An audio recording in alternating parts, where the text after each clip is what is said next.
দিয়ে দিলাম একটু জিরে ফোড়ন আর পেঁয়াজ আর টমেটো। একটু বিরিয়ানি মশলা দিয়ে দিয়েছি, তেলটা মোটামুটি আমার ছেড়ে এসেছে। তো আমার এটা হচ্ছে একটু ক্যান্টিনের আমাদের যে ঘুগনি করে, খুব সুন্দর করে ওরা। হ্যাঁ, আমার টুকু আছে, সুলেখা আছে, পূর্ণিমা আছে।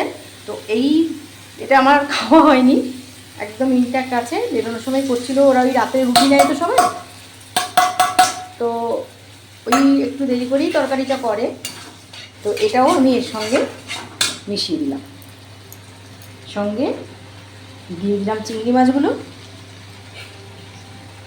4টে চিংড়ি মাছ আছে, চিংড়ি মাছগুলো আমি এর সঙ্গে দিয়ে দিলাম। এবার এর মধ্যে দিয়ে দিলাম আমার কুচু করে রাখা, ছোট্ট ছোট্ট কুচি কুচি করে রাখা পটল।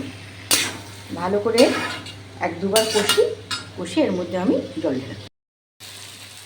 এটা একটা সুন্দর রুটির তরকারি জানো তো। কষা শেষ হয়ে গেল, কষা শেষ হয়ে যাওয়ার পরে আমি এটার মধ্যে জল দিয়ে দিলাম।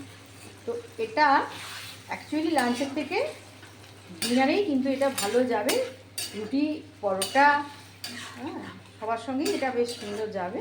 তো যদি একটু চিংড়ি মাছ থাকে তো এইভাবে কিন্তু করলে খারাপ লাগবে না। এই হলো আমার চানা চিংড়ি পটল।